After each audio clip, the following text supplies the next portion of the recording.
할렐루야. 복음비전교회 주일 예배에 오신 여러분을 주님의 이름으로 축복하고 환영합니다. 모두 자리에서 일어서 주시기 바랍니다. 이 시간 다 같이 기쁨으로 주님을 찬양하기 원합니다. 우리 먼저 찬양하실 때 찬송가 91장 슬픈 마음 있는 사람 우리 함께 찬송하겠습니다.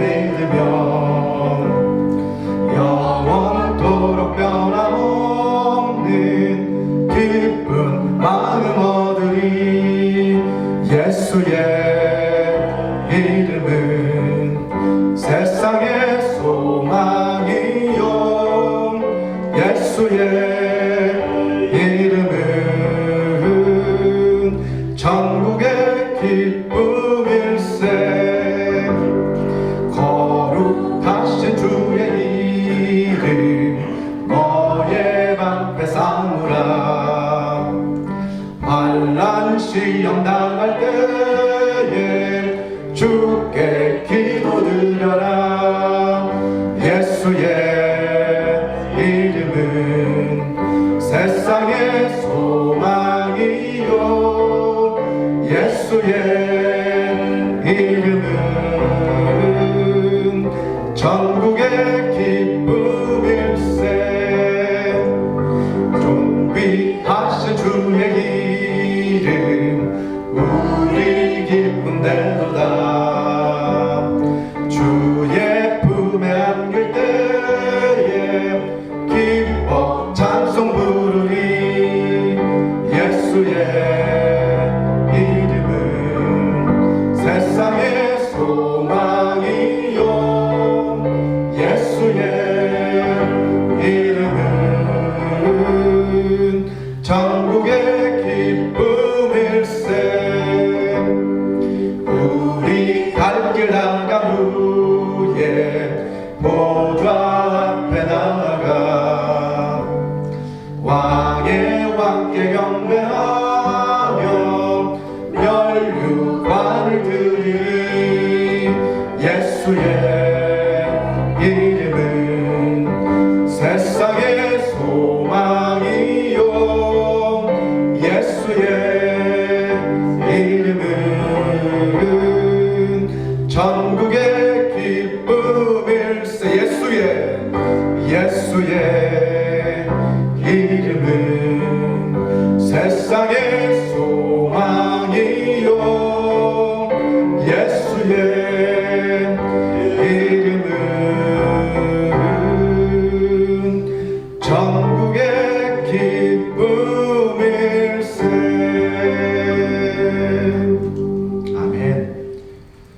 우리 계속해서 언제나 내 모습 함께 찬양하겠습니다.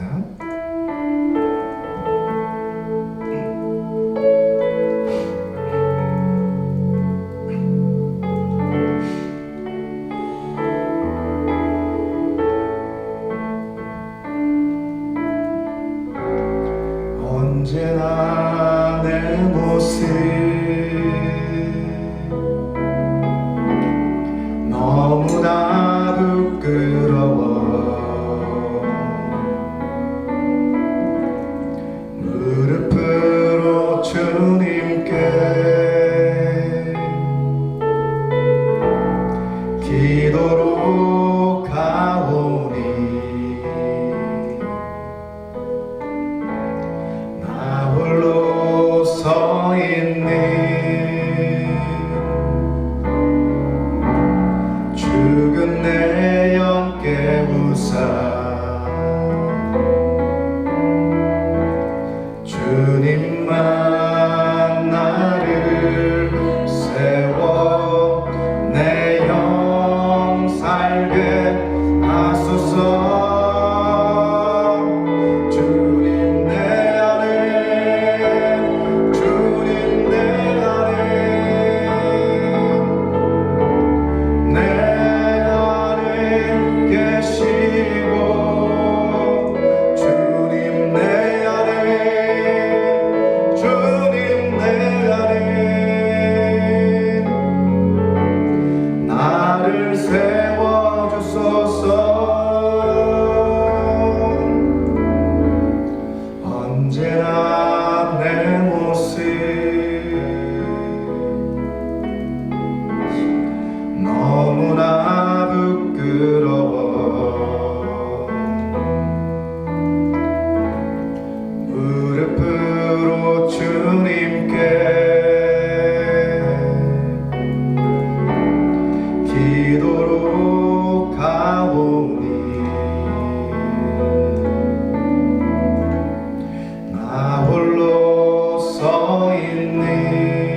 마지막으로 내 주의 은혜의 강가로라는 찬양 우리 함께 믿음으로 고백하겠습니다.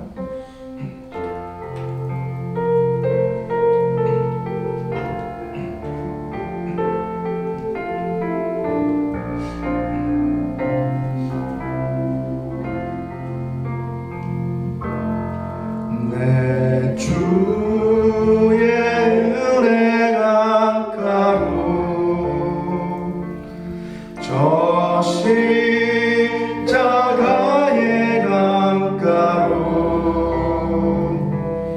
내 주의 사랑 있는 곳 내 주의 강가로 내 주의 은혜 강가로 저 십자가의 강가로 내 주의 사랑 있는 곳 내 주의 강가로 가는 나의 영혼을 생수로 가득 채우소서. 피곤한 내 영혼 위에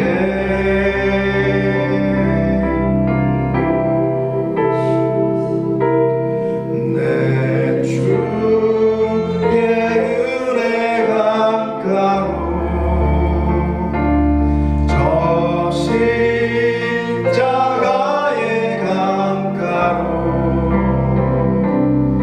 내 주의 사랑 있는 곳 내 주의 강가로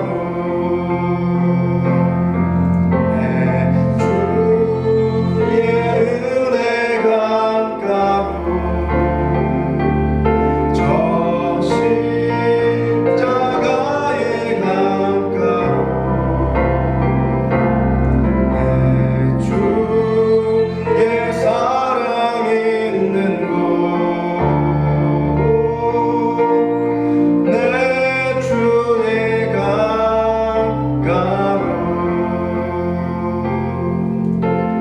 가는 나의 영혼을 생수로 가득 채우소서. 피곤한 내 영혼 위에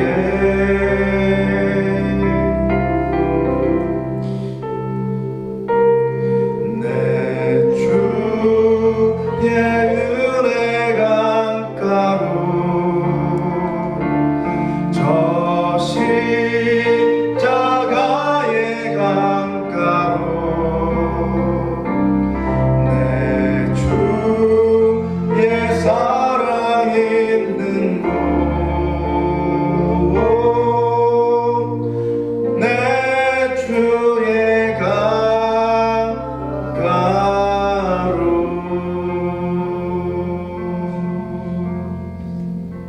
아멘. 우리 이 시간에는 우리를 대표해서 엄태옥 전사님께서 기도해 주시겠습니다. 사랑이 많으신 하나님 아버지, 오늘도 거룩한 주일을 맞아 하나님 아버지 자녀 삼아 주셔서 이 자리에 예배하는 자리로 불러주신 하나님께 감사를 드립니다. 한 주간도 우리는 분주한 삶 속에서 하나님을 잃어버리고 정말 허망한 곳에 마음을 뺏겨 살았던 것들이 이 시간 아버지 회개하오니 용서하여 주시옵소서.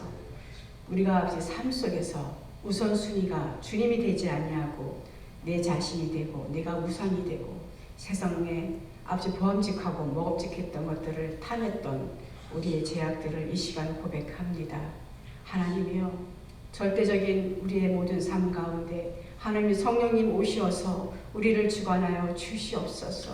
내가 그리스도 십자가에 못 박혔나니 그런지 이제 내가 사는 것이 아니고 오직 나는 그렇게 사시는 것이라 하셨사오니 우리 연약함과 우리 미련함과 이런 아버지의 무지함을 주님께 여쳐주셔서 오직 성령님께서 지혜와 계시의 영을 부어주셔서 우리 삶이 하나님 풍성한 하나님의 열매로 맺혀져가는 저희들이 되게 하여 주시옵시고 무엇보다 하나님 성령의 충만함을 입어서 어디에 누구를 만나든 세상에 나가서 승리하는 삶으로 하나님 아버지를 증거하는 증인이 되게 하여 주시옵시고 날마다 간증거리가 일어나게 하여 주시옵소서.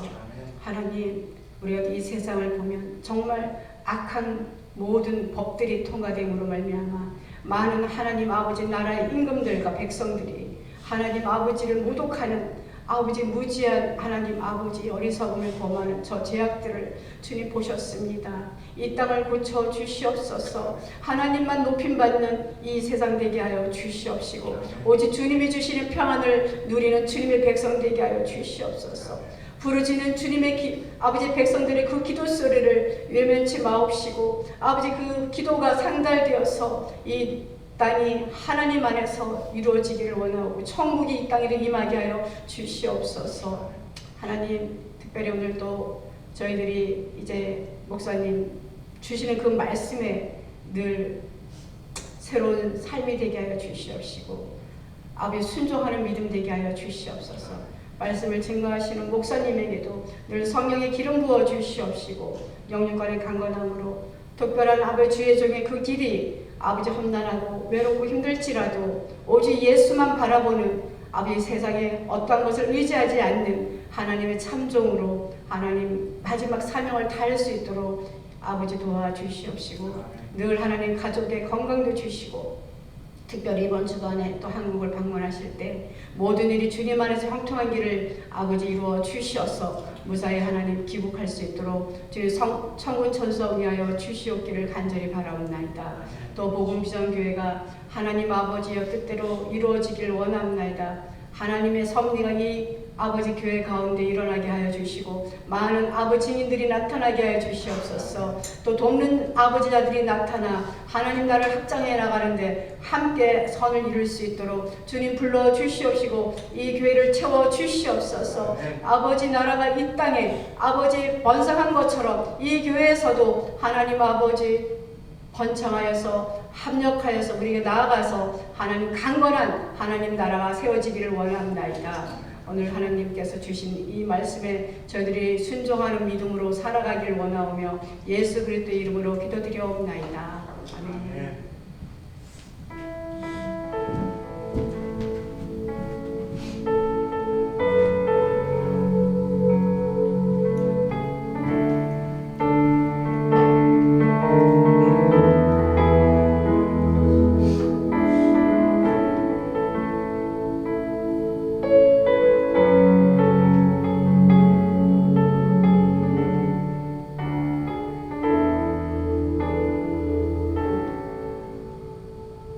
모두 자리에 앉아주시기 바랍니다. 이 시간에는 하나님께서 오늘 우리에게 주신 말씀 함께 봉독해 올려드리도록 하겠습니다. 오늘 주신 말씀은 창세기 12장 1절에서 9절까지의 말씀입니다. 저와 함께 교독하도록 하겠습니다. 제가 먼저 읽겠습니다. 여호와께서 아브라함에게 이르시되 너는 너의 고향과 친척과 아버지의 집을 떠나 내가 네게 보여줄 땅으로 가라. 내가 너로 큰 민족을 이루고 네게 복을 주어 내 이름을 창대하게 하리니 너는 복이 될지라. 너를 축복하는 자에게는 내가 복을 내리고 너를 저주하는 자에게는 내가 저주하리니 땅의 모든 족속이 너로 말미암아 복을 얻을 것이라 하시니라.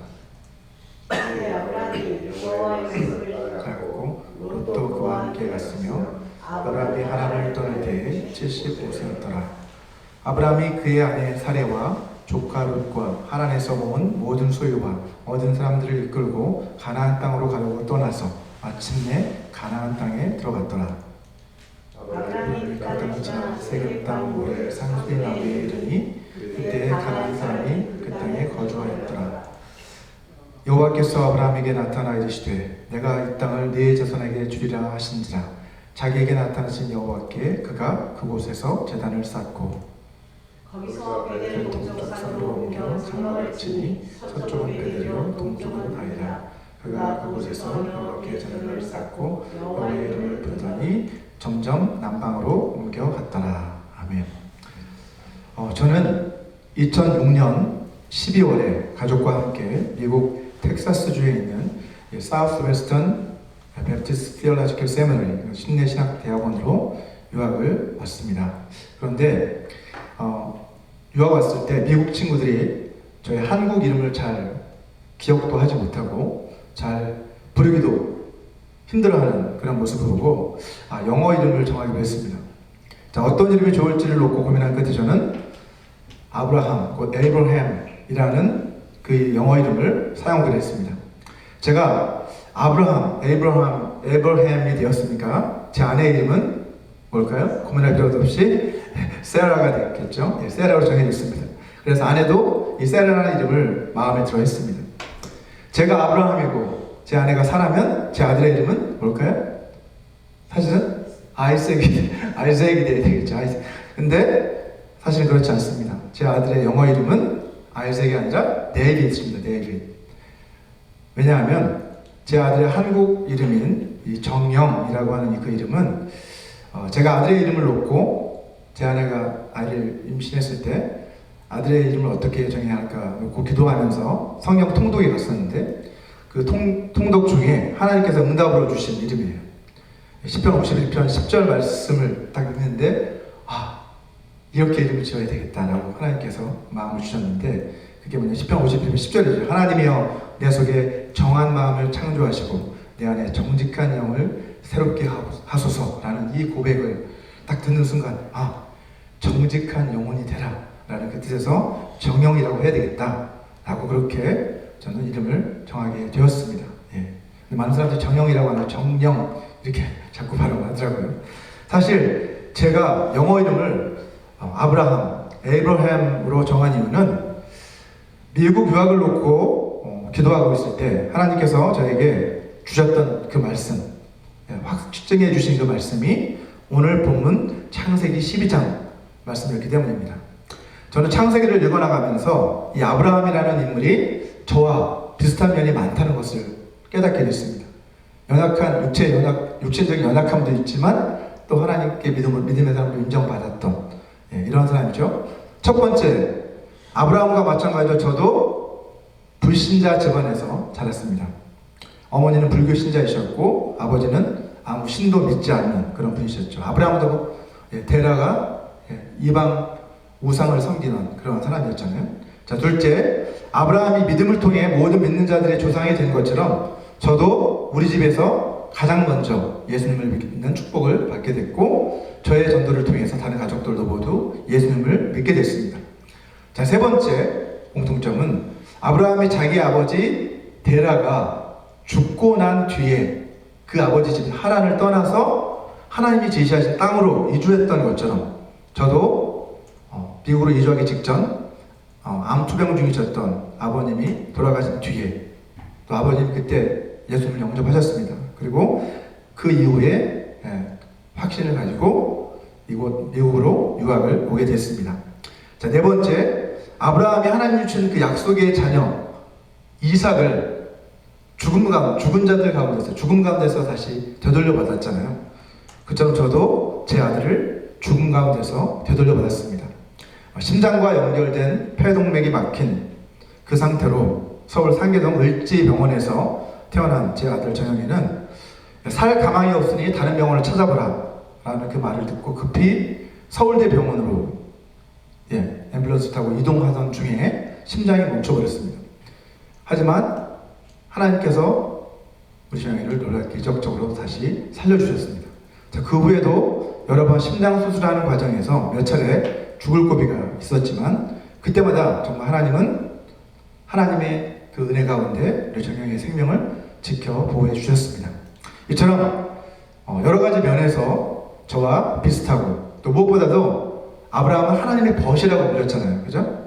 그렇게 하나님과 늘 동행하며 살았던 그 아브라함의 믿음, 그 삶, 그런 삶을 본받았으면 하는 그런 바람에서 저는 영어 이름을 에이브라함으로 그렇게 정하게 된 것입니다. 오늘 본문인 이 창세기 12장 1절에서 9절까지의 말씀에는 하나님께서 이 아브라함을 부르시고 또 그에게 복을 명하시고 그를 약속의 땅 가나안으로 인도하시는 그 장면이 기록되어 있죠. 자, 여러분도 잘 아시다시피 아브라함은 모든 믿는 자들의 조상이라고 불립니다. 따라서 오늘 본문의 말씀은 우리 믿는 자들 모두에게 사실은 똑같이 적용되는 말씀이라고 할 수 있습니다. 먼저 본문 1절을 한번 보시면 하나님께서는 아브라함에게 너의 고향과 친척과 아버지의 집을 떠나 내가 네게 보여줄 땅으로 가라 라고 그렇게 명령을 하고 계십니다. 자, 그런데 하나님은 무작정 가라 라고만 하신 것이 아니라 그에게 두 가지 약속을 주시죠. 본문 2절 말씀을 같이 한번 다시 읽어보겠습니다. 시작. 내가 너로 큰 민족을 이루고 네게 복을 주어 내 이름을 창대하게 하리니 너는 복이 될지라 라고 이렇게 말씀하십니다. 자, 첫 번째 약속은 뭐냐면 하나님께서는 아브라함에게 첫 번째 약속 넘겨주세요. 복을 주시겠다고 약속하신 거죠. 복을 주시겠다. 내게 복을 주어 라고 말씀하시잖아요. 여기서 큰 민족을 이루는 것과 그 뒤에 나오는 이름을 창대하게 하는 것은 사실 하나님께서 그에게 복을 주신 결과라고 할 수 있습니다. 다시 말해서 그것은 하나님이 그에게 복을 주셔서 그로 큰 민족을 이루고 그렇게 함으로써 그의 이름이 창대하게 될 것이다 라는 약속으로 볼 수 있는 거죠. 자, 창세기 17장 4절과 5절을 보시면 여기에서 또다시 하나님은 아브라함에게 새 이름을 주심으로써 이 약속을 다시 한번 상기시켜 주십니다. 우리 같이 한번 읽어보겠습니다. 시작. 보라, 내 언약이 너와 함께 있으니 너는 여러 민족의 아버지가 될지라. 이제 후로는 내 이름을 아브람이라 하지 아니하고 아브라함이라 하리니 이는 내가 너를 여러 민족의 아버지가 되게 함이니라. 자, 하나님께서 그에게 존귀한 아버지라는 그 뜻을 가진 아브람이라는 이름 대신 여러 민족의 아버지라는 뜻의 아브라함이라는 그 이름을 새롭게 주신 것은 어떻게 해요? 그로 큰 민족을 이루게 하시겠다라고 하신 그 하나님의 약속이 담겨 있는 것이죠. 자, 그리고 하나님이 약속하신 그대로 아브라함은 정말로 믿음의 조상이 되었습니다. 로마서 4장 16절 말씀도 같이 한번 읽어보도록 하겠습니다. 시작. 그러므로 상속자가 되는 그것이 은혜에 속하기 위하여 믿음으로 되나니 이는 그 약속을 그 모든 후손에게 굳게 하려 하심이라.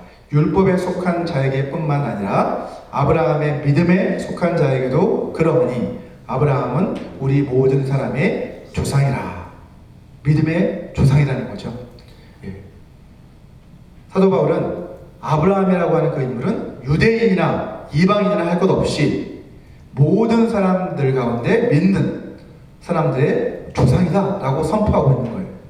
예. 우리는 이러한 믿음을 물려받은 믿음의 후손들이죠. 자, 두 번째, 하나님께서는 아브라함에게 두 번째 약속을 주시죠. 하나님께서는 아브라함이 복이 될지라 라고 말씀하신 이것은 복덩어리가 될 것이다 라는 약속이라고 할 수 있습니다. 다시 본문 2절을 한번 보시면 개역 개정에서는 내게 복을 주어 라고 번역하고 있는 그 부분을 영어 성경에서는 뭐라고 번역하고 있습니까? I will bless you 라고 이렇게 번역하고 있고요. 개역 개정에서 너는 복이 될지라 라고 번역하는 부분을 노란색으로 표시된 부분을 보면 You will be a blessing 이라고 이렇게 번역하고 있는 것을 볼 수 있죠. 자, 이것은 너가 a blessing 이라고 이렇게 표시하고 있잖아요. 아브라함이 복 자체가 된다는 의미는 아니죠. 뭐예요? a blessing 이라는 것은 내가 다른 사람들에게 복을 가져다 주는 그런 존재가 될 것이다 라는 그런 의미입니다. 자, 이런 면에서 현대인의 성경이 좀 더 정확한 번역이라고 할 수 있습니다. 현대인의 성경을 한번 보면 이렇게 번역을 하고 있습니다. 내가 너를 큰 민족의 조상이 되게 하고 너를 축복하여 내 이름을 크게 내 이름을 크게 떨치게 하겠다. 내죠. 너는 다른 사람에게 복을 끼치는 자가 될 것이다. 사실은 이게 정확한 의미라고 할 수 있습니다. 자, 이것을 좀 더 실감나게 또 원문에 좀 더 가깝게 번역을 한 것이 사실은 너는 복덩어리가 될 것이다 라는 번역이라고 할 수 있는 거예요. 너는 복이 되리라 보다는 너는 복덩어리가 될 거야 라는 이런 뜻이라고 할 수 있는 거죠. 우리 복덩어리 하면 어떤 의미예요? 어떤 며느리가 집에 들어왔는데 너는 복덩어리야. 우리 집안에 복덩어리야. 이러면 우리 집안에 내가 들어와서 막 우리 집안에 잘 일이 풀리고, 그죠? 막 기쁨이고 행복하고 이런 일들이 일어나는 그런 존재를 가리켜서 우리가 복덩어리라고 하잖아요. 아브라함이 그런 존재가 될 것이라는 말씀이죠. 자, 여기서 우리는 복의 흐름을 잘 살펴볼 필요가 있습니다. 복이 어디에서 나와서 어떻게 흘러가는지를 살펴봐야 됩니다. 먼저 그 근원은 어디예요? 복의 근원지는 하나님이시죠. 내가 너를 I will bless you. 그러니까 하나님이 복을 아브라함에 먼저 주셔야만 이 흐름이 시작될 수 있는 거예요. 그죠? 내가 너에게 복을 주어야 너는 복덩어리가 누군가에게 복덩어리가 될 거야. 이런 말씀인 거죠. 하나님의 복의 근원이시라는 것을 우리 잊지 말아야 됩니다. 자, 3절, 본문 3절을 한번 보시면 이 약속을 너가 복덩어리가 될 거다라는 그 말씀, 그 약속의 말씀을 좀 더 구체적으로 그리고 좀 더 그 범위를 확대해서 그렇게 말씀하고 있는 것을 볼 수 있습니다. 3절을 다시 한번 읽어보겠습니다. 시작. 너를 축복하는 자에게는 내가 복을 내리고 너를 저주하는 자에게는 내가 저주하리니 땅의 모든 족속이 너로 말미암아 복을 얻을 것이라 하신지라. 아멘. 먼저 하나님께서는 아브라함에게 너를 축복하는 자에게는 내가 복을 내리고 너를 저주하는 자에게는 내가 저주할 것이다 라고 그렇게 말씀하시죠. 자, 이것은 마치 이렇게 비유할 수 있을 것 같습니다. 하나님이 왕이시라면, 왕이시죠? 왕이신 하나님께서 아브라함을 특사로 임명하신 거죠. 자, 특사는 뭡니까? 특사란 한 나라의 왕을 대표해서, 대신해서 왕의, 어떻게 보면 왕의 그 권위의 자격을 가지고 왕이 보내는 거잖아요. 그런 권위를 갖게 해서 파송하는 거죠. 자, 그래서 왕을 대신해 다른 나라로 가서 왕의 뜻을 전달하는 그런 임무를 맡은 사람들이 바로 특사라는 사람들이잖아요. 그죠? 그래서 사실 특사를 홀대한다면 그것은 왕을 홀대하는 것이랑 다름없고, 그죠? 특사를 환대한다면 그것은 왕을 환대하는 것과 진배 없다라고 볼 수 있는 것입니다. 그만큼 특사는 왕의 대리자로서 다른 나라로 파송이 되는 것이죠. 자, 그래서 아브라함을 그렇게 생각해보면 지금 여기서 말씀하고 있는 이 말씀의 의미가 이해될 수 있습니다. 너를 축복하는 자는 내가 복을 주고 너를 저주하는 자는 내가 저주하는, 이것은 너에게 사람들이 하는 것은 마치 나에게 하는 것 같다라고 이렇게 선언하는 것과 다름없다라는 거죠. 자, 성경에 보면 이러한 약속의 말씀이 아브라함의 인생 가운데 그대로 성취되었다는 것을 우리는 확인할 수 있습니다. 그 가운데 가장 대표적인 예가 바로 창세기 20장에 나오는 그랄 왕 아비멜렉의 그 사건에서 우리는 이 약속의 말씀이 성취된 것을 확인할 수 있습니다. 아비멜렉이라고 하는 사람은 아브라함의 아내 사라를 어떻게 해요? 자기의 아내로, 첩으로, 그죠? 첩으로 삼으려고 하죠. 그러다가 어떻게 됩니까? 하나님의 심판을 당할 뻔한 그런 일을 당하고 맙니다. 사실 우리가 객관적인 그런 측면에서, 객관적인 관점에서 이 사건을 좀 바라본다면 이 사건은 아브라함이 아비멜렉에게 그러한 빌미를 제공한 거죠. 사라를 자기의 누이다 라고 이렇게 속임으로써 이 사건이 일어나게 된 거예요. 사건의 발단은 사실은 아브라함의 거짓말에 있습니다. 자, 그럼에도 불구하고 하나님께서는 아브라함을 혼내시지 않아요. 그죠? 성경 어디에도 우리가 생각하는 것처럼 아브라함은 비겁하게 자기 아내를 누이라고 속였어. 그래서 하나님 자칫 생각하면 하나님 그를 혼내셨을 거다 이렇게 생각할 수도 있지만 성경 어디에도 아브라함을 혼내셨다는 말이 없습니다. 오히려 어떻게 하십니까?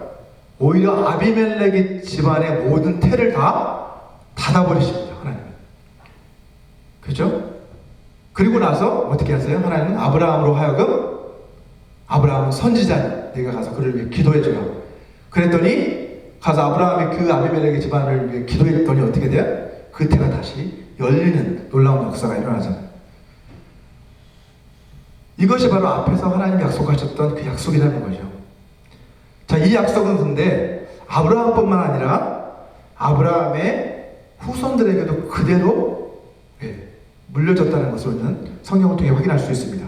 아브라함의 아들인 이삭도 야곱을 축복할 때 이와 똑같은 말로 축복하는 것을 볼 수 있어요. 창세기 27장 29절을 보면 이렇게 말씀합니다. 만민이 너를 섬기고 열국이 너를 네게 굴복하리니 내가 형제들의 주가 되고 내 어머니의 아들들이 네게 굴복하며 너를 저주하는 자는 저주를 받고 너를 축복하는 자는 복을 받기를 원하노라. 이렇게 복을 비는 것을 볼 수 있습니다. 또한 이 약속은 아브라함의 아들뿐만 아니라 그 손자 야곱의 삶 가운데서도 그대로 이루어지는 것을 볼 수 있습니다. 야곱이 여러분 라헬을 아내로 얻기 위해서 어떻게 합니까? 자기 외삼촌 라반을 위해서 오랫동안 일을 하잖아요. 그죠? 근데 그동안 하나님께서는 야곱으로 인해서 어떻게 하십니까? 라반의 집을 축복하시잖아요. 그죠? 복을 내려주십니다. 하지만 그럼에도 불구하고 라반은 오히려 어떻게 합니까? 자기 몰래 도망을 친 이 야곱을 붙잡으려고 끝까지 그를 쫓아가죠. 그때 하나님께서 라반에게 꿈에 나타나서 어떻게 하십니까? 그를 책망하십니다. 그리고 내가 야곱에게 해를 가해서는 안 된다라고 그렇게 막으시는 것을 우리는 성경을 통해 확인할 수 있습니다. 창세기 31장 42절을 보시면 이렇게 말씀하고 있습니다. 우리 아버지의 하나님 아브라함의 하나님 곧 이삭이 경외하는 이가 나와 함께 계시지 아니하셨더라면 외삼촌께서 이제 나를 빈손으로 돌려보내셨으리이다마는 하나님이 내 고난과 내 손의 수고를 보시고 어제 밤에 외삼촌을 책망하셨나이다. 이렇게 말하고 있는 것을 볼 수 있습니다. 자, 그런데 이 약속은 이런 아브라함의 아들과 손자뿐만 아니라 아브라함의 믿음의 후손인 우리 모든 믿는 자들에게도 똑같이 약속하신 하나님의 축복이라는 것을 우리는 성경을 통해 확인할 수 있습니다. 우리 갈라디아서 3장 7절에서 바울은 믿는 사람은 누구나 다 아브라함의 자손이라고 선언을 하고 있죠. 그리고 이어지는 8절과 9절을 보시면 바울은 창세기 오늘 본문인 12장 3절 말씀을 인용하면서 하나님께서는 이 아브라함에게 약속하신 이 복을 우리 모든 믿는 자들에게 동일하게 주신다라고 그렇게 말씀하고 있는 것을 확인할 수 있습니다. 갈라디아서 3장 9절 말씀을 보시면 이렇게 말씀. 그러므로 믿음으로 말미암은 자는 믿음이 있는 아브라함과 함께 복을 받느니라 라고 분명하게 말씀하고 있습니다. 여러분도 잘 아시다시피 마태복음 25장에 보면 어떤 비유가 나옵니까? 예수님은 양과 염소의 비유를 통해서 말씀을 하시죠. 그 비유를 통해서 믿음의 형제를 선대하는 그 사람에게는 내가 상을 줄 것이고 홀대하는 자에게는 어떻게 하겠다? 벌을 내리겠다라고 분명하게 말씀하셨습니다. 마태복음 25장 40절 같이 한번 읽어볼까요? 시작. 임금이 대답하여 이르시되 내가 진실로 너희에게 이르노니 너희가 여기 내 형제 중에 지극히 작은 자 하나에게 한 것이 곧 내게 한 것이니라 하시고, 여기 있는 자 중에 지극히 작은 자 한 사람, 그 사람에게 한 것이 곧 나에게 대한 것이다. 결국 다른 어떻다는 거예요? 우리 가운데 있는 형제 자매들을 대할 때 우리는 어떻게 대해야 된다는 거예요? 마치 주님을 대하듯 그렇게 대해야 한다는 말씀이죠. 형제가 어떤 잘못을 했을 때 우리는 어떻게 하기 쉽습니까? 판단자가 되기 쉬워요. 사실은 저건 맞네. 물론 판단과 분별을 할 수 있어야 되겠죠. 그렇죠? 말씀해 가지고. 하지만 어떤 잘못을 저질렀을 때 판단하기보다는 어떻게 해야 돼요? 또 뒤에서 비방하기보다는 어떻게 돼요? 그 형제가 돌아 잘못한 그 일에서 벗어나서 회개하고 돌아올 수 있도록, 자신의 잘못을 뉘우치고 회개할 수 있도록 어떻게 해야 돼요? 그를 위해 기도해주고, 또 그에게 권면하되, 말씀으로 권면하되 사랑으로 해야 된다 라고 성경은 분명하게 말씀하고 있습니다. 그를 사랑하는 마음으로, 안타까운 마음으로 기도해주고 권면할 때 그 사람이 마치 어떻게 하는 거예요? 예수님께 하듯 그 사람을 대하는 것이라는 거죠. 그것이. 그렇게 할 때 그 사람이 돌아올 수 있다는 거예요. 그럼 신앙생활을 하다 보면 아무런 잘못도 하지 않았는데 내가 이유 없이 나를 미워하고 뒤에서 막 헐뜯고 비방하는 사람들이 있습니다. 이처럼 억울한 일을 당할 때 우리는 어떻게 해야 될까요? 우리의 원래의 성정에 따르면 그냥 같이 맞서 이렇게 싸우는 것이 맞는데, 또는 그 사람을 피하는 것이 맞는데, 어떻게 하라는 거예요? 마치 주님을 대하듯 한다면 어떻게 해야 될까요? 그 사람이 한 그 비방과 저주 가운데서도 오히려 내 원수를 위해 기도하라, 원수를 사랑하라라고 말씀하신 그 말씀을 기억해야 되겠죠. 전에도 말씀드렸지만 사실은 우리 이성으로는 사실은 이거 불가능한 일입니다. 그렇잖아요?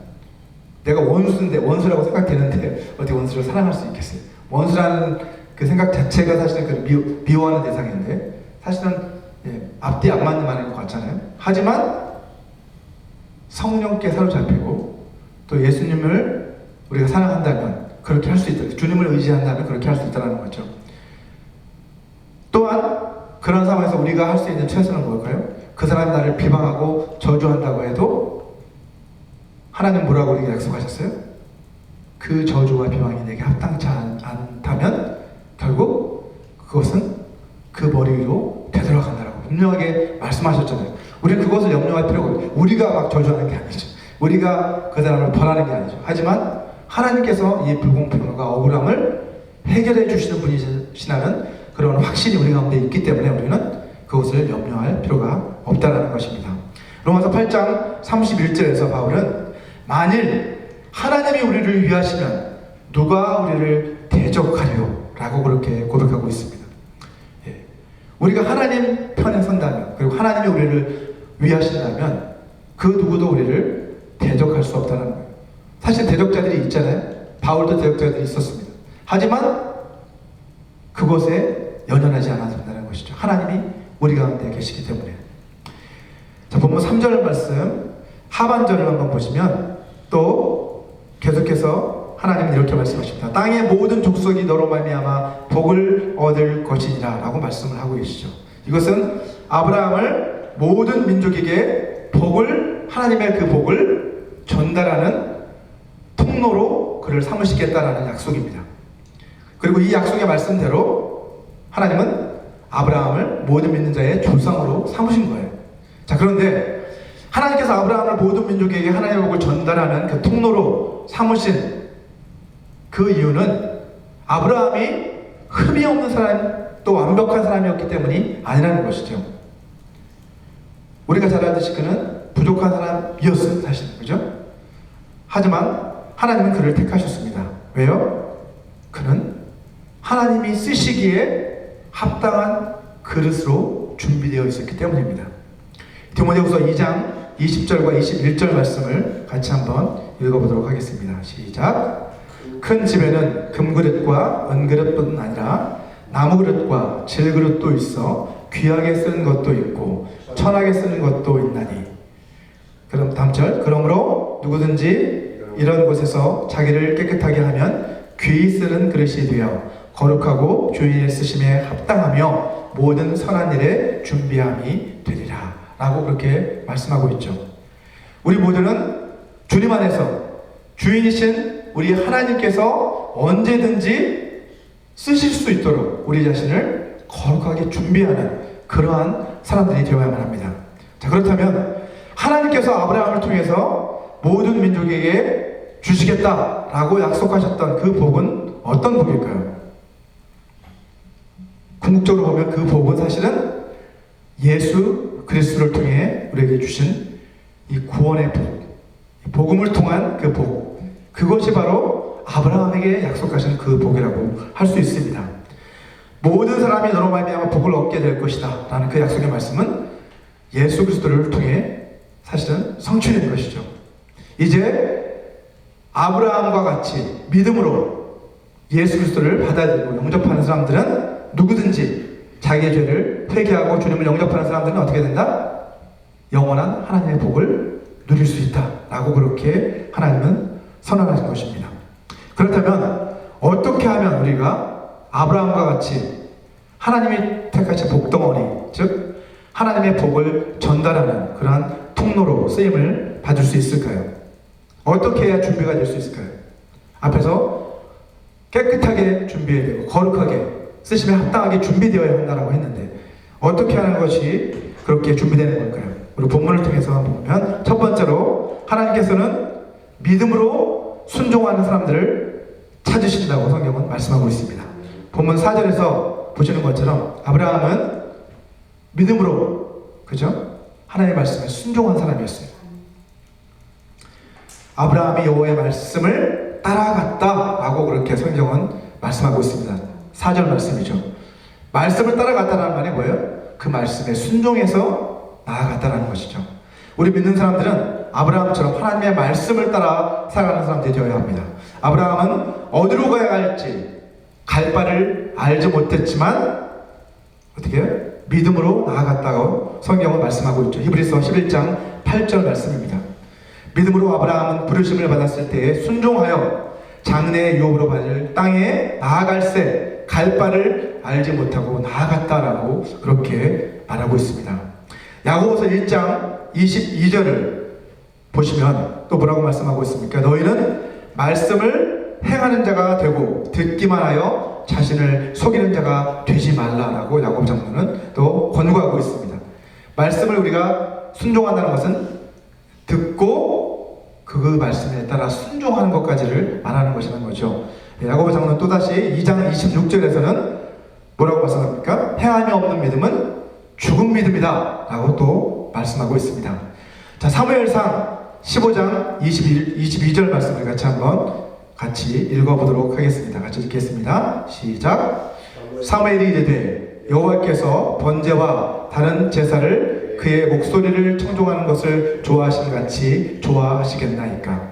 순종이 제사보다 낫고 듣는 것이 순양의 기름보다 나으니 라고 그렇게 사무엘 선지자는 말씀하고 있습니다. 그 말씀은 뭡니까? 우리가 하나님 앞에 드리는 어떠한 제사, 어떠한 번제, 어떠한 좋은 예물을 하나님 앞에 드린다 할지라도 그것은 하나님의 목소리를 청종하는 것, 하나님의 말씀에 순종하는 것보다 더 좋을 수가 없다는 것이죠. 자, 두 번째로 우리가 하나님의 복의 통로가 될 수 있도록 준비할 수 있는 비결은 하나님이 찾으시는 참된 예배자들이 되는 것입니다. 오늘 본문 6절을 보시면 아브라함은 가나안 땅에 들어와서 가장 먼저 무엇을 합니까? 세겜 땅 모래 상수리나무 근처에 그가 도착을 했는데 다음 절인 7절을 한번 보시면 여호와께서 아브라함에게 나타나 이르시되 내가 이 땅을 내 자손에게 주리라 하신지라. 자기에게 나타나신 여호와께 그가 그곳에서 제단을 쌓았다라고 기록을 하고 있습니다. 사실 그 당시까지 이 가나안 땅은 우상으로 가득한 땅이었잖아요.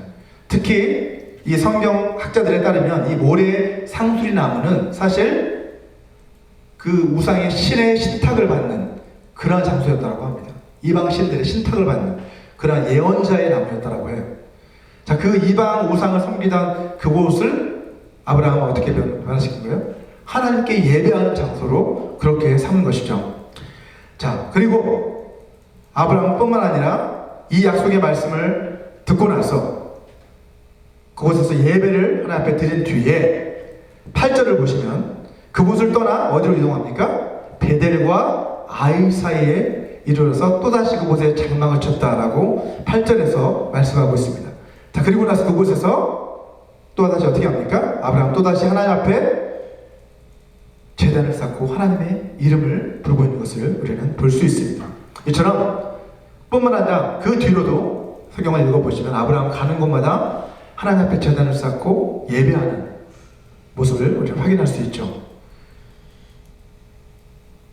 아브라함은 예배에 참된 예배자였다는 거예요. 사실은 하나님께서 아브라함을 택하시고 그에게 하나님의 복을 전달하는 그릇으로 그를 삼으셨던 이유는 그가 하나님을 사랑하고 그 사랑하는 마음으로 하나님을 예배하는 참된 예배자였기 때문입니다.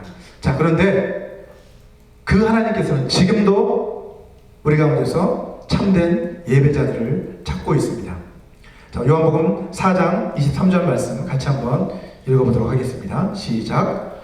아버지께 참되게 예배하는 자들은 영과 진리로 예배할 때가 오나니 곧 이때라. 아버지께서는 자기에게 이렇게 예배하는 자들을 찾으시느니라. 아멘. 하나님께서는 지금도 아브라함과 같이 그 삶 속에서 하나님을 계속해서 예배하는 그러한 참된 예배자들을 찾고 계신다라는 말씀입니다. 여러분, 예배는 사실 영이신 하나님과의 만남이잖아요. 그죠? 그리고 진리의 말씀이신 예수 그리스도와의 만남이 바로 예배입니다. 자, 하나님께서는 이 예배를 통해서 그래서 이 땅의 복뿐만 아니라 어떻게 보면 예배를 통해서 하나님은 하나님의 영적인 하늘의 복을 예배를 통해 공급해 주신다는 말씀이에요. 우리 모두는 믿음으로 말씀에 순종하는 삶, 그리고 성령과 진리로 하나님을 예배하는 그러한 삶을 통해서 하나님 앞에 아브라함과 같이 그렇게 하나님의 복의 통로로 준비되는 그러한 삶을 살아나가야만 합니다. 우리는 여러분 고인물이 되지 말고 흘러넘치는 샘물과 같이 그렇게 살아야 되겠죠.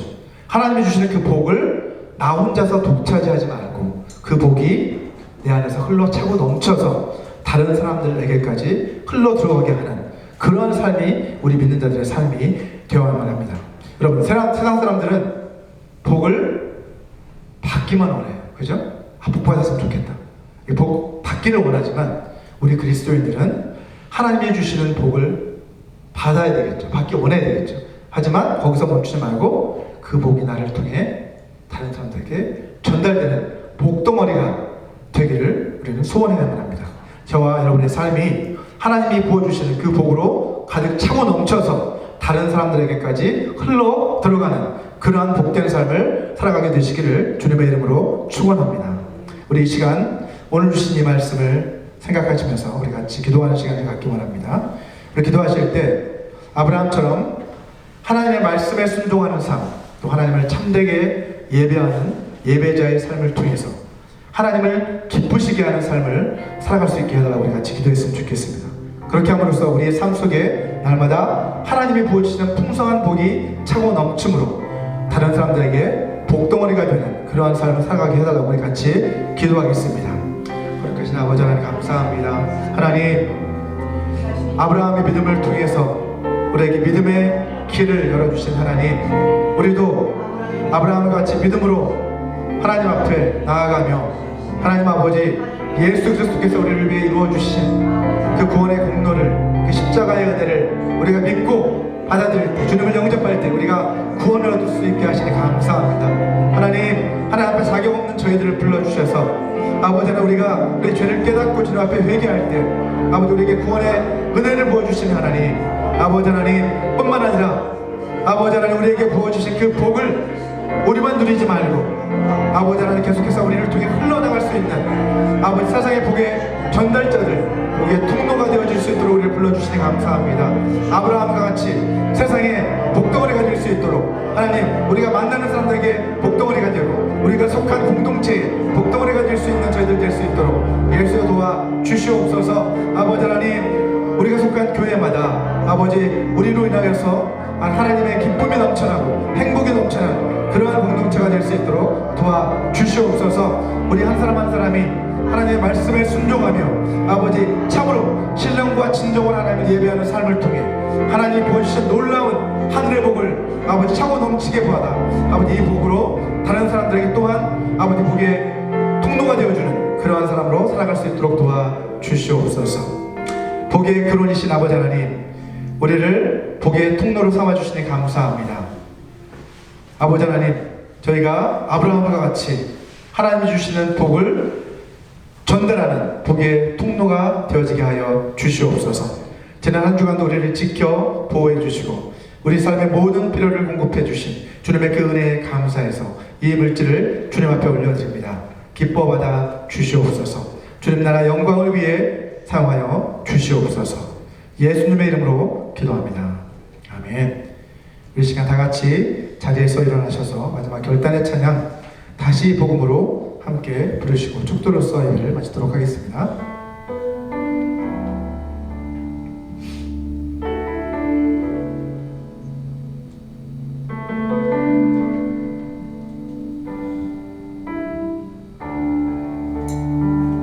하나님 독생자 예수 그리스도 그분만이 오직 길과 진리 생명이라. 세상 다 변하고 사람들 변해도 나에겐 복음 십자가뿐이라. 하나님 독생자 예수 그리스도 그분만이 나의 길과 진리 생명이라. 세상이 비웃고 사람들 떠나도 나에겐 복음 십자가뿐이라. 다시 복음으로 다시 십자가로 다시 하나님께로 나아갑니다. 오직 복음만이 오직 십자가만이 오직 하나님만이 나의 전부입니다. 다시 복음으로 다시 십자가로 다시 하나님께로 나아갑니다. 오직 복음만이 오직 십자가만이 오직 하나님만이 나의 전부입니다.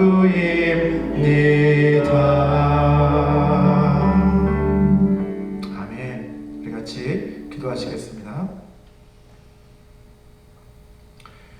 지금은 주 예수 그리스도의 은혜와 하나님의 사랑과 성령 하나님의 교통하심이 하나님이 주시는 복을 전달하는 복의 통로가 되기를 소망하는 모든 사람들에게 영원히 함께 하시기를 간절히 축원합니다.